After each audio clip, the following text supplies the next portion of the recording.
जैसे ही निवृत्त हुए हैं, आज तो ठाकुर जी का यशोदा मैया से मिलन होना है। भगवान ने एक महायज्ञ का आयोजन रखा द्वारका में 125 वर्ष में, सब जगह निमंत्रण भेजा। आज यशोदा मैया के यहाँ भी निमंत्रण भेजा है। यशोदा जी के यहाँ जैसे निमंत्रण गया, बाबा ने कहा यशोदा सुनती हो, भगवान 125 साल बाद मिले हैं यशोदा मैया से, जब से व्रत छोड़ के गए हैं। एक बार मिले हैं केवल।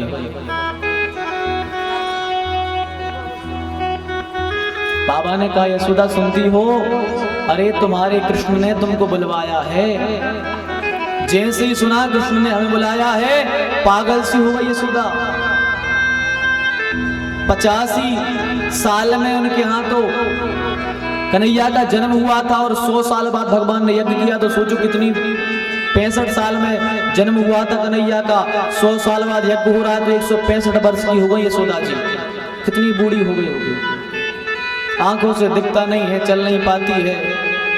पर जैसे ही सुना कि कृष्ण ने बुलाया है, प्रसन्न हो गई। बाबा मैं चलूंगी कृष्ण का दर्शन करने। इतनी भाव बेबल हो गई। बाबा से कहा बाबा हम जैसे ही जाएंगे कन्हैया भूखा होगा, कहेगा माँ भैया हमारे लिए कुछ खाने को लाई हो, चलो हम रोटी बना ले हमारे कन्हैया को, हमसे मांगेगा खाने को। आंखों से दिखता है नहीं। और यशोदा जी रोटी बनाने गई कन्हैया को। जैसे ही रोटी सेक रही थी, आंखों से कम दिखता है, तो रोटी की जगह हाथ में अंगार उठा लिया, जलता हुआ अंगार उठा लिया, हाथ जल गया मैया का। रोटी जल गई, हाथ जल गया। गाड़ी में बैठी द्वारका की तरफ आने लगी। भगवान यहाँ बैठे हैं, मंत्रियों के साथ में कल से यज्ञ होना है, उसकी व्यवस्था बना रहे हैं भगवान। कल कौन क्या करेगा, क्या संभालेगा, भगवान व्यवस्था कर रहे हैं। इतने में यशोदा जी गाड़ी से उतरी, तो यशोदा जी चारों तरफ पागलों की तरह ढूंढती है, अरे भैया किसी ने मेरे कन्हुआ को देखा है। यशोदा जी कन्हुआ कहती थी। किसी से पूछा भैया कन्हुआ को देखा है, तो किसी ने सोचा शायद इसका कोई नाती होगा कन्हुआ, बड़ा मेला है कहीं घूम गया होगा। अरे मैया जरा आगे देख, मैया जरा आगे देख। यशोदा जी दूसरे तंबू में जाती है, कहती है भैया किसी ने मेरे कन्हुआ को देखा है। वो कहता भैया जरा आगे देख मैया। जैसे ही द्वारकाधीश के बगल वाले तंबू में यशोदा जी ने कहा भैया किसने मेरे कन्हुआ को देखा है। भगवान के कानों में जैसे ये शब्द पड़े, भगवान भाव विभोर हो गए। भगवान सिंहासन पर खड़े हो गए। किसी ने कहा प्रभु क्या हुआ, क्या हुआ, क्या बात है। भगवान ने कहा आज मेरा यज्ञ सफल हो गया। यज्ञ कल से होना है, पर मेरा यज्ञ सफल हो गया, मुझे यज्ञ का फल मिल गया। मेरी मैया आ गई, मेरी मैया आ गई, मेरा यज्ञ सफल हो गया। अरे यहाँ सब लोग द्वारकाधीश श्री कृष्णचंद्र भगवान, रुक्मणी वल्लभ बड़े बड़े नाम लेते हैं, पर यहाँ कन्हुआ कोई नहीं कहता। आज कन्हुआ कहने वाली माँ आ गई। भगवान खड़े भये दौड़ लगा दिए। सब ऋषिगण सोच रहे हैं अरे जो ब्रह्मा भी जिनके यहाँ जिनसे मिलने के लिए 2-2 दिन तक बाट हेरते थे, ऐसा कौन है जिसके प्रति भगवान का इतना अनुराग है, इतना प्रेम है कि दौड़ लगा दिए। भगवान दौड़े दौड़े गए और यशोदा जी को भगवान ने अपने हृदय से लगा लिया। दोनों का क्या दृश्य रहा होगा।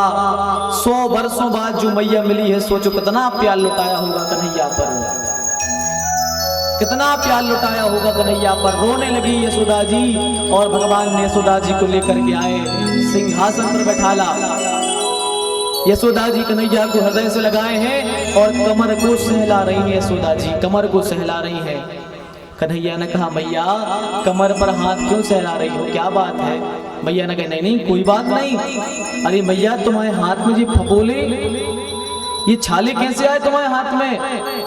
मैया ने कहा नहीं नहीं कन्हैया कोई बात नहीं, बताओ मैया छाले कैसे आए। तो मैया ने कहा कन्हैया जब मैंने सुना कि तुमने मुझे बुलाया है, तो मुझे पता था कि तुम कहोगे मैया कुछ खाने को लाई हो, तो कन्हैया मैं तुम्हारे लिए भोजन बना रही थी तो रोटी के चक्कर में मैंने एक अंगार उठा लिया और मेरा हाथ जल गया, वह रोटी जल गई।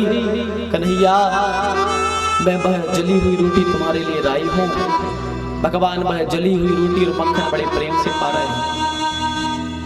कन्हैया ने कहा मैया कमर पर हाथ क्यों सहला रही थी? मैया ने कहा नहीं कोई बात नहीं, ऐसे देख रही थी। नहीं मैया बताओ क्या बात है? तो यशोदा जी देख रही थी कन्हैया मैं ये देख रही थी कि एक बार तुमने दही के मटके फोड़ दिए थे मक्खन के, तो मैंने तुम्हें रस्सी से बांध दिया था। तो मैं देख रही थी कि अभी तुम्हारी कमर में वह रस्सी के निशान तो नहीं है, तुम्हारी कमर में रस्सी के निशान तो नहीं है, मैं ये देख रही थी। अरे कन्हैया एक बार तुमने मटकी फोड़ी, मैंने तुम्हें रस्सी से बांध दिया, शायद इसी कारण से तुम मुझे छोड़ करके यहाँ गए और आज तक लौट करके नहीं आए। अरे कन्हैया आज तुम लौट चलो, घर के जितने माट मटके हैं सब फोड़ देना कन्हैया, पर आज लौट चलो क्योंकि ब्रज में तुम्हारे बिना अच्छा नहीं लगता कन्हैया, ब्रज सूना हो गया है तुम्हारे बिना, लौट चलो। इतना प्रेम करती है यशोदा, इतना प्रेम करती है यशोदा। भगवान वृंदावन की बहुत तारीफ करते हैं, भगवान वृंदावन की बहुत तारीफ करते हैं, बाबा को याद करते हैं। आज संवाद हुए हैं, आज संवाद हुए, यशोदा जी कृष्ण से मिली है, द्रौपदी जी कृष्ण की रानियों से मिली है, सबके बीच में संवाद हो रहा है। द्रौपदी जी कहती हैं बताओ तुम्हारे कृष्णचंद्र कैसे हैं, एक दूसरे से प्रेम की कथाएं हो रही हैं। राधा जी भी आई हैं। जब राधा जी को आना था भगवान ने अपने मंत्रियों को आदेश दिया था कि जाओ सबकी रहने की व्यवस्था करो, जो व्यक्ति जैसा रहता है उसको उस तरीके के रहने मिलने चाहिए। ग्वाल वालों को झोपड़ी बना दो, राजा महाराजाओं को महल बना दो, गोपियों को अलग स्थान बना दो, सबके स्थान बनाओ, जो जैसा रहता है उसको वैसा ही यहाँ महसूस हो, अलग नहीं लगना चाहिए, जो जिसमें प्रसन्न है वैसा ही होना चाहिए। पर कृष्ण को पता था राधा आ रही है। अब राधा की रहने का स्वभाव केवल कृष्ण जानते थे या फिर उद्धव जानते थे। भगवान ने राधा जी के रहने का केवल उद्धव को दिया कि उद्धव तुम राधा जी के रहने की व्यवस्था करो, क्योंकि जो भाव जो व्यक्ति जानता है उसी भाव को व्यक्ति वो कर सकता है। राधा जी के भाव को स्वभाव को उद्धव भली भांति जानते हैं, तो भगवान ने कहा इसकी जिम्मेदारी तुम्हारी है। उद्धव गए हैं और एक स्थान ऐसा बनाया, चारों तरफ वृंदावन का नजारा बना दिया, चारों तरफ सुंदर सुंदर तुलसी की वाटिकाएं लगी हैं, नील लोहित वृक्ष लगे हैं, पुष्प लगे हैं, फल लगे हैं, नीचे फर्श में मणियां जड़ी हैं, बहुत सुंदर कुटिया बनी है, कुटिया के बीच में स्वर्णमय सिंहासन रखी है, सिंहासन में भी हीरे जवाहरात मोती लगे हैं और उस पर राधा रानी विराजमान है। कन्हैया जानते हैं राधा रानी कहाँ बैठती हैं। गोपियों ने सोचा कि चलो रुक्मणी आदि रानियों ने कि हम राधा जी से मिलाएं, बहुत नाम सुना है।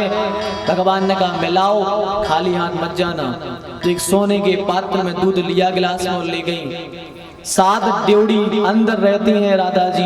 पहली दरवाजे पहुंची, एक बहुत सुंदर स्त्री को देखा, गोपी को।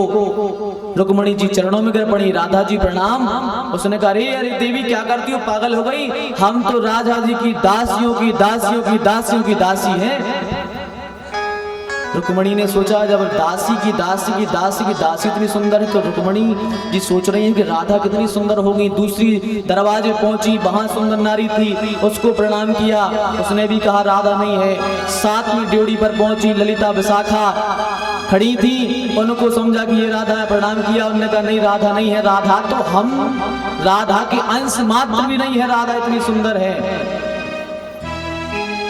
जैसे अंदर प्रवेश किया, चारों तरफ लाखों गोपियां विराजमान है और बीच में स्वर्णमयी सिंहासन पर राधा जी विराजमान है।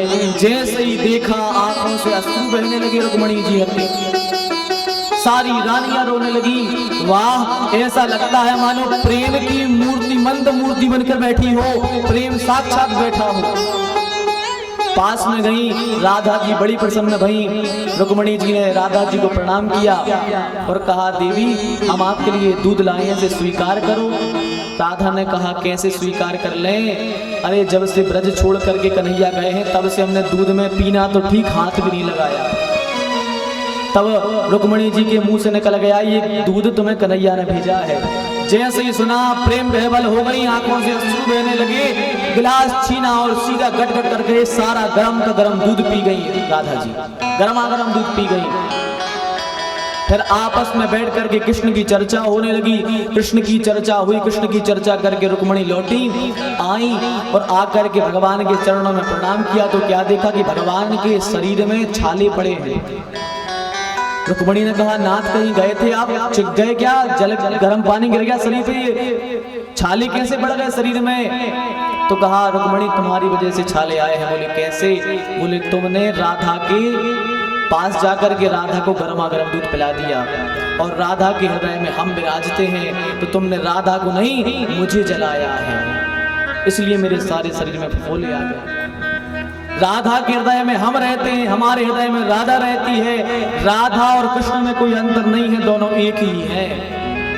जब रुक्मणी मैया समझ गई, भगवान को प्रणाम किया और प्रणाम करके भगवान की कथा में लीन हो गई। बोलिए द्वारिकाधीश की।